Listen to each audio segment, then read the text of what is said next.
I'm Dr. Benjamin Ajibade. I'm from Northumbria University. I'm the interim institutional lead for Pro-NE project for Northumbria University as well. And can you go to the next slide? So the focus of the Chronotist program is home students. A little bit different from what Generation Delta is doing. We focus on both male and female, and we focus on home students only. BID was developed by Professor Jason Ade, who is since then left the uni. Excuse me, left the uni that is now Durham University. Then the project sponsor is Dr. Shahid Mahmood, and the project manager is Garrett Lawson. Can you go to the next slide? Okay, so before I go into this, the project is split into 4 strands. So we have the development strand, we have the mentoring strand, we have the admission strand, and we have the mental health strand. So all the 4 universities come together and to lead on those strands. So what we have is that we have the admission strand being led by someone from Durham University. The development strand is being led by myself and another person, Maya from Durham.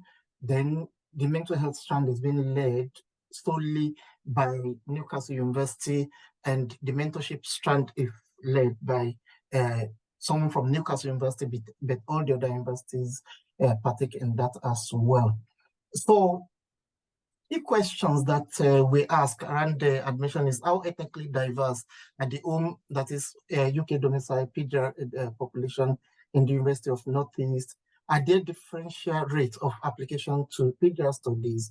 Then if so, what are the barriers? Are there differential rates to admission given application? If so, how can admission rates be improved and become equitable? So we want to make admission more equitable, review the policies, the pilot new processes to increase access to students of color. Next. So we have some data, which I think many of you might have seen before because we presented this in our June conference at Teesside University. And if you go through this data, this percentage of racially minoritized background and is about the PhD pipeline nationally.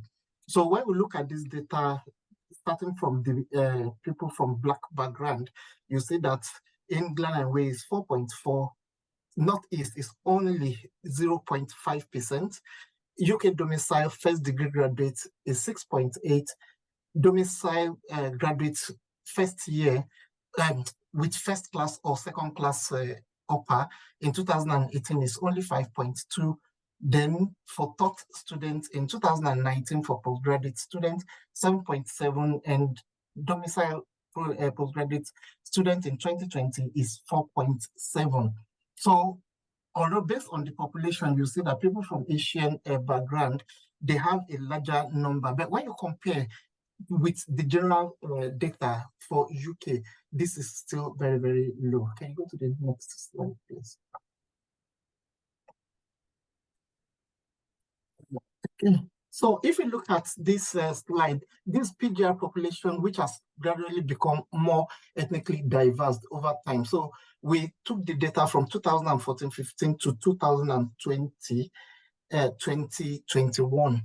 And when we look at this data, you'll see that it's 3.5 in 2014-15 for some people from Black race. It's 7.7 from people from Asia, and so on and so forth. But when we go to 2020, 2021, from 3.5 for someone from Black background, it goes up to 4.7. Although we say there is increase, which we say is gradual, but it's still very, very low. Next slide. So some Northeast universities are more diverse than the other, and you can see that on the table. So for England and Wales, people from Black background, for example, is 4.4, Northeast, as we said before, 0.5, but Teesside University, when you look at the diverse population of their postgraduate studies, they have 12.3% of Black, 5.1 of Asia, 8.2 of others. Northumbria came down to 7.2, Sunderland 4.3. When we look at Sunderland actually have a very large, highest number of international students. But because this project is based on home students, then you see that the rate quickly dropped there, because the number of home students who are from ethnic minority at Sunderland is very, very low, not as compared to somewhere like Teesside. Then it now go down from with Newcastle University 2.5 and Durham University, which is 0.7. So there's a lot of work to be done by all the university, but most especially when we look at the Durham data. Next one. So Northeast universities, they attract a more diverse application pool now. So for England and Wales, the application pool is 4.4, Northeast 0.5, then Teesside is 14.2 again, which is the highest. Then Northumbria 13.7, Sunderland 18.6, Newcastle 6.1, and Durham 2.0. Can you go to the next one, please? So when we now look at racially minoritized offers holders who are less likely to take up the PGR places, which means that they got the admission, but they are likely not to take, who are likely to take up, less likely to take up the offer. For Teesside is 89%, Northumbria is 49%, Sunderland is 88%, Newcastle is 55%, and Durham is 57%. But when we look at this data, we need to take something into recognition. Although Teesside, those that are less likely to take the PGR places are 89, but they still have the highest number of PGR students from the ethnic minority background. Next. So we did a focus group exercise at the beginning of this project, which is almost more than 1 year ago.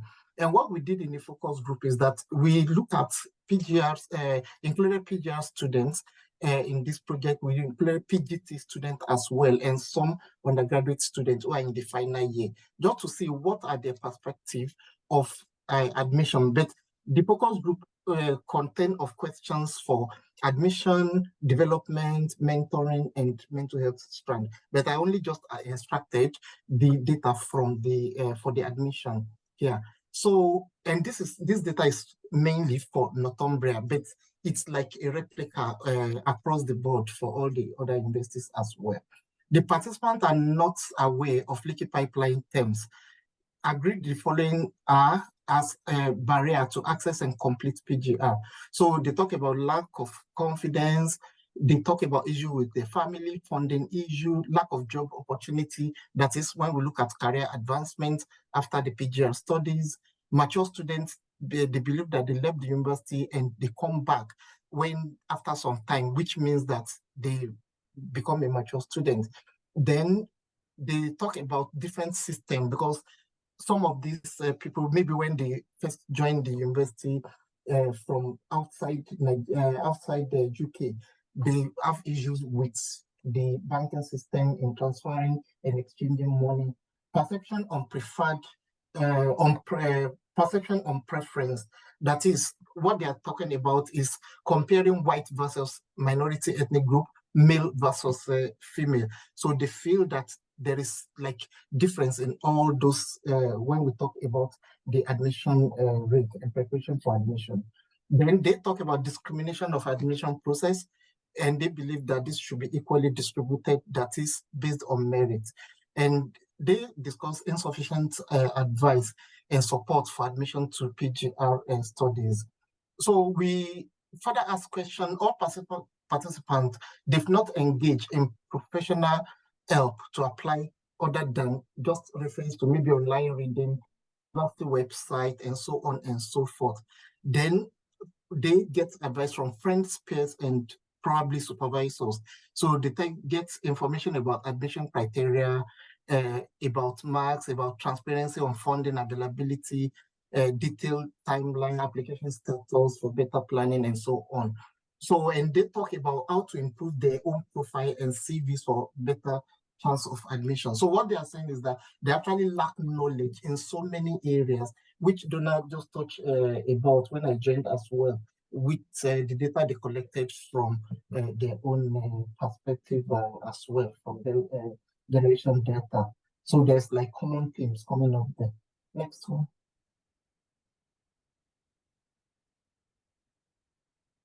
Okay, so then the data from the exercise continues. So, but this is focused on barrier to admission. So I think that's a repetition on the left side. Sorry about that.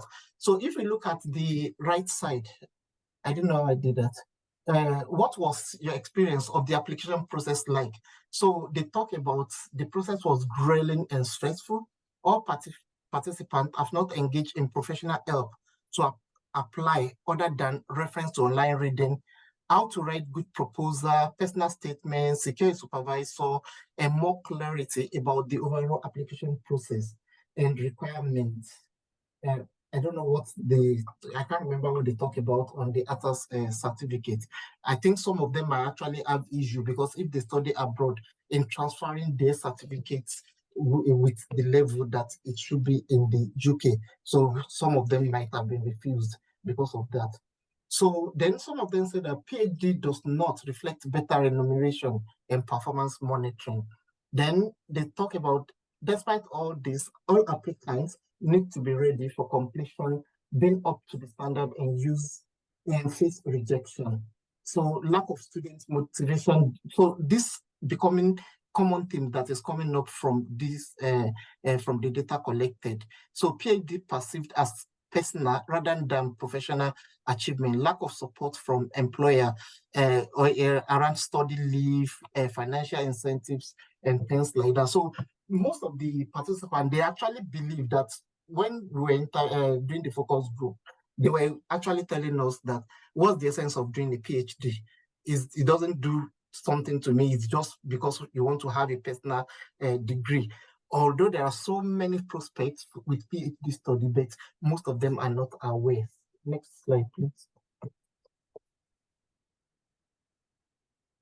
So racially minoritized PhD applicants are less likely to be offered a place as well. So if you look at this data, this side for Black ethnic minority group, it's 57. There is 57% less likely to be offered a place.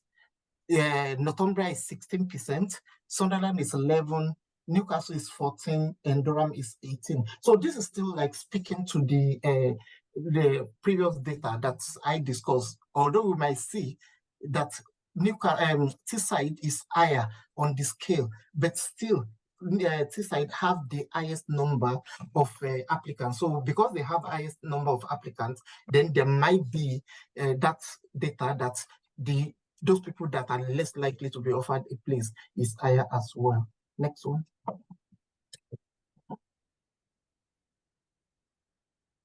So what are the lessons that we've learned? Statistical analysis for the 5 universities indicate that racially minoritized groups are significantly underrepresented. And okay, I'll answer the questions later. Sorry, it's just popping up in front of me. Yeah. So what we now find out is that from the data that I've just presented, you see that the other 4 universities are okay, but there's one university that the rates are very, very low, which we are working on, and we monitoring it to see if there will be increase in the racially minoritized group in the university. And one of the things that we have done is that in the project, we offer scholarship for for people from racially minoritized group. I think for Durham, we offered about 4 places. For Newcastle, I think 1 place, Northumbria 1 place, Teesside, I'm not sure if it's 1 or 2 places. Then we offer a place for someone at Sunderland as well.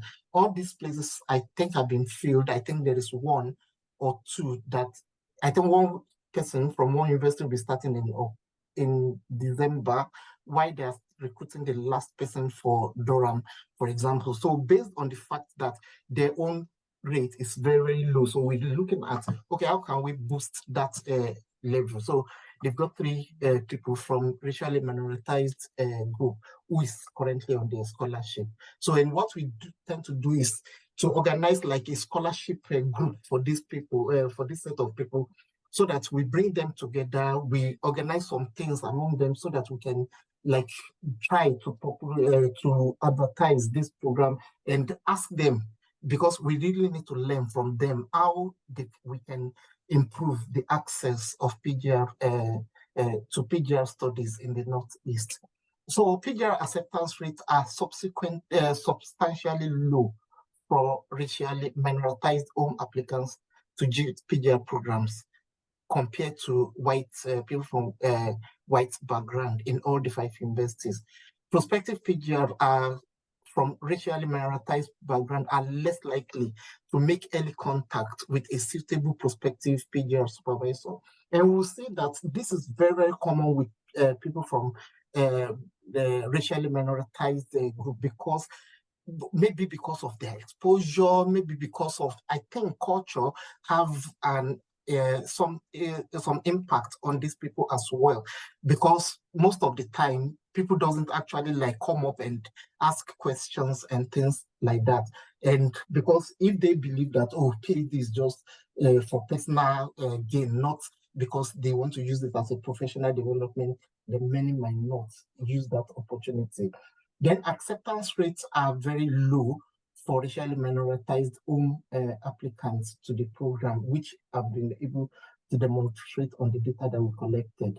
It's also likely that there are racial inequalities in the PGR admission decision-making process that needs to be addressed. And I have so many experience of that, because I have instances, and I'm not talking about the university I'm working with, in like some of the universities in the Northeast here, where applications are not actually there with, you need someone who you know to like mobilize the admission team that, oh, did you not see this application? Can you treat the application and things like that? So people lose interest, people lose admission time because they don't get a like early response to their applications. All this have impact on these people. Next slide, please. So what does the literature say? So I will not go through this a lot, because everyone, you can see what literature said about a racially minoritized group in the access to the university. So when we talk about funding to the PhD study, that's a very, very big issue. And I can actually use myself as an example. I'm not like that person that is really reserved. I ask questions and things like that. And I find out that it's really difficult for you to actually get the right answer, get the right people actually to put you to signpost you in the right direction. And this affects many people. So they are very disadvantaged in that regard. And so which affect their PhD studentship. And I think because of this actually has impact when people advertise, because I remember we advertised for just one PhD studentship for Northumbria, for the Northeast program, and we have to advertise 4 times. It took me actually to advertise this openly in the conference in June at Teesside University before we now start getting application. Thankfully, we've been able to recruit to that post, but we've started the advert since I think February. So it seems that, are we actually reaching the right people? How do we actually reach these people? Because it's not that they are not there, they are there. How can we encourage them? How do we open up those channels for them to know that we have something to offer in the Northeast as well? So among those who enroll for PhD program in the life sciences, this from one of the literature, they've been found that they are less likely to complete their PhD this than the white peers as well. And looking at this is because the time given to me is too like very short, because I've got like so many things I could say. I did one activity using Lego bricks at the conference in June. And this is around, okay, what's the relationship between you as a PhD student and the supervisor? So we have some supervisors there and we have PhD student there. And all the data that came out from that exercise is actually can be fed into everything that I've been discussing, the friction between the lecturer, the supervisor and the students. The supervisors, do they actually understand the perspective that someone from ethnically minoritized group is coming from? It's completely sometimes very, very difficult. So this causes friction, and all this might lead to non-completion of their course because they get frustrated. But I have so many like real life examples as well that the time will not permit me to discuss here. So the percentage of UK universities from Black, Asian, minority ethnic groups has increased markedly over time. So from which I've discussed as well in the data we collected. So which means that what the data are actually saying from the literature actually tally with what data we collected during this project. So they remain underrepresented in academic staff. So when you look at everyone, you have data for the academic staff, how many people from racially minoritized are actually in academic institution, how many are at professorial level, very, very low. I don't know if it's up to, I think it was 160 something last year, if I'm not mistaken. It might have gone up now, but that's really a very, very low number from Black background, although we have others that have more number. Thank you for reminding me. Next slide, please. So initiatives. So we explore whether low acceptance rate to PGR studies in the 5 universities so we compare it with the people from Black background. So we're now thinking, is this associated with systemic differences in the application materials submitted to these two groups? So we're thinking about, okay, university can invest on high quality advertisement for PGR studies, develop high quality digital materials to improve visibility of current PGR students, develop a set of materials for use by prospective supervisors, then recruit element of current home PGR from racially minoritized groups to provide additional advice and support to prospective PGR. So doing this, what we've done in the project is that we organize workshops for the PGR students, we organize workshops for the supervisors. In our mentoring program, we actually develop a mentoring package and we match PGR students from racially minoritized group with PGR supervisors from racially minoritized group. We've completed the first, I think the first phase is coming to an end. We are going to the next, starting the next phase in January. Next slide, please. So ensuring equitable admission, we're talking about more proactive approach, a contextual approach, and anti-racist culture. Next. So what are the recommendations that we need to think about? Encourage more applicants from racially minoritized background to apply to our PGR programs, particularly at predominantly white higher tariff institutions. Improve the advice, guidance, support provided to them, and in preparation for their application for the PhD, and improve the advice about funding as well. Make PGR admissions criteria and processes more racially equitable. All 5 universities should always should analyze their detailed PhD admissions data and assess their PhD admission practices to identify possible sources of bias, because when you look at it, it seems there is a little bit of some biases from what I've just presented, my personal experience and other people's experience on the project. Consider whether more could be done to equalize registration rates between accepted PhD applicants from different ethnic groups. Then introduce or strengthen institutional communication with accepted applicants, and gather information from those who do not register, because we really shouldn't just ignore them because they got admission, they didn't register. Why? We need to start asking questions because we might get to some way while doing this.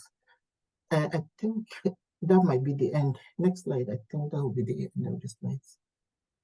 Thank you so much for listening, and thank you for the invite. I don't know if there are any, I think there are some questions. Thank you so much for that, Ben. That's a lot of data you have there. So that's really interesting.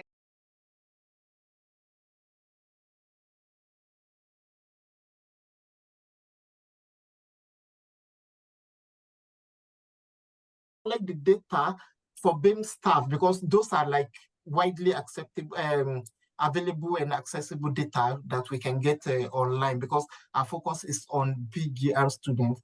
But the only area where I can compare the data of BIM staff is that when we had a call out for mentors, we really struggled to get mentors from BIM background who are supervisors, and we are not actually like limiting ourselves to being a supervisor. We even didn't limit ourselves to academic staff. We invited even non-academic staff. So what we have, I think we have only like few from Durham, maybe one person or one from Sunderland, about two from Teesside. Northumbria, we have a lot, I think about 8. So what I did, because we're starting the next stage of the recruitment of mentors, and because we want to match BIM staff with BIM students, so I have to like do a very aggressive advert this time around. And currently, I have about 33 new mentors from BIM background who are ready and happy to mentor these PGR students. So the anyway, that's the clear fact. When we even talk about senior level, you shouldn't even go there at all because I'm involved in so many things at senior level. There is something which is not part of this because I'm part of the BIM network at Northumbria, and I did a presentation last year which caused like issues because I touch on some points that I shouldn't have touched about on the Black History Month. And one of the things I talk about is reverse mentoring for people from BIM background to mentor people at the executive level so that they understand what is it, because sometimes it's not because they want to do what they are doing the way they are doing it, it's because of lack of understanding. Fortunately, we got 5 of us that are mentoring people at the executive level, which started this month actually for 6 months. So we see how that goes, because what my intention is that how that goes, I want to use it to feed it into what we are doing in the Northeast project as well.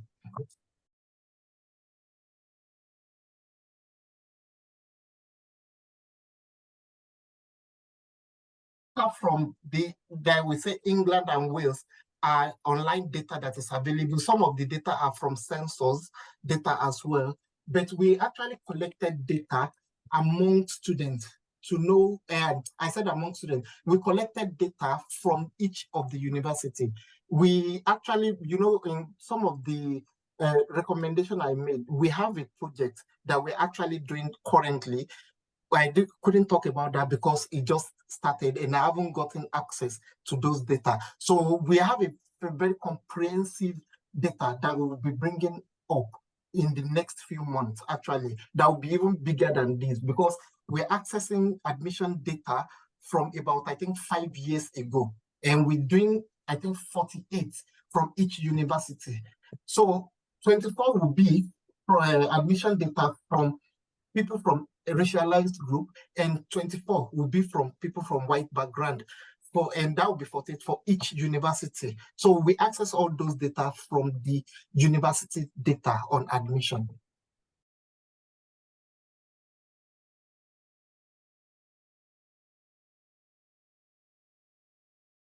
What we did, like radical advertisements in different areas. Like you see that when I was talking about just recruiting one PhD student on scholarship for the Northumbria University, for example, we couldn't get anyone for more than, I think, almost 6 months to even just apply, even if they apply and they did not succeed. So what we did is that we talked to each of the university. So we use all our networks. And one of the first network we used is BIM networks from each university, of which for Northumbria, I'm one of the steering group member for the BIM network. So I use that always, and I use it really radically because that's where people can get like information and pass the information around to others.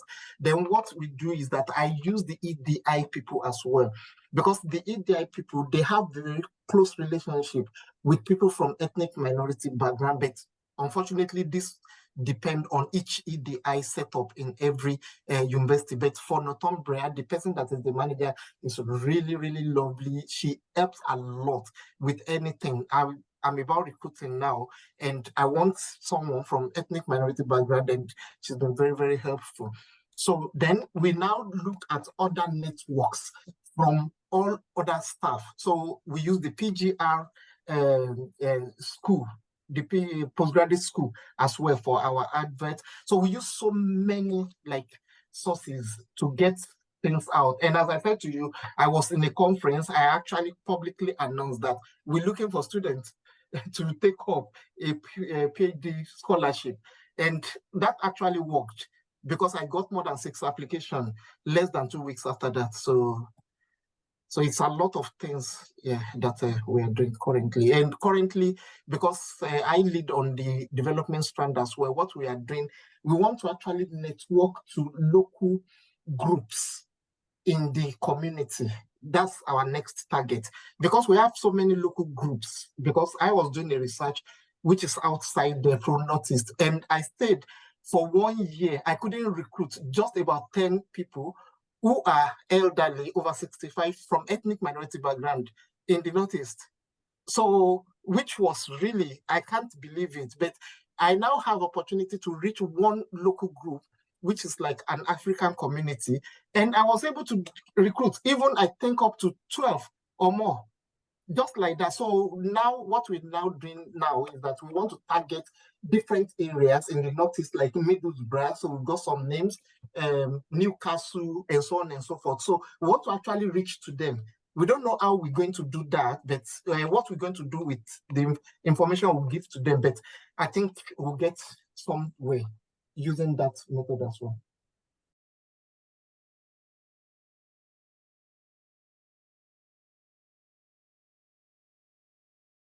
We didn't compare thank you for the question. We didn't compare the data with the community, but what we find out is that when we look at the census figure and we look at the percentage of ethnic minority in each area, what we find out is that the current figure, because you see that we trace it, I think, from 2001 or something, and it tries from 3 point something to 4 point something now for PGR students. So the figure almost correlates with the percentage of the people in the community who are from that background. Yeah.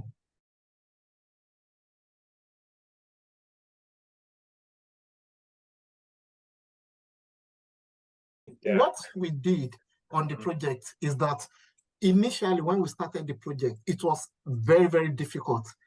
And even just last week, I still have difficulty because all those recommendations that I put there, they are projects, initiatives that we put forward and projects we are currently doing. And what I find out is that we got, like, for example, just as simple as data sharing agreement from the beginning of the project. But maybe those people that are in that admission team or whatever, that time, maybe they now different because I wasn't the lead then, so I don't know. But it become a problem that, okay, you can't have access to this data because you're not supposed to blah, blah, blah. You need this DPIA, you need that, you need that. So I went back and look at, okay, we have an agreement before, which is about data sharing. So I shared that with them. So I think it involves a lot of patience. That's the first thing I will say. Then what we did is, throughout our project, is that we developed like a very different working relationship with the PGR manager, with the dean of PG Art Studies Programming School.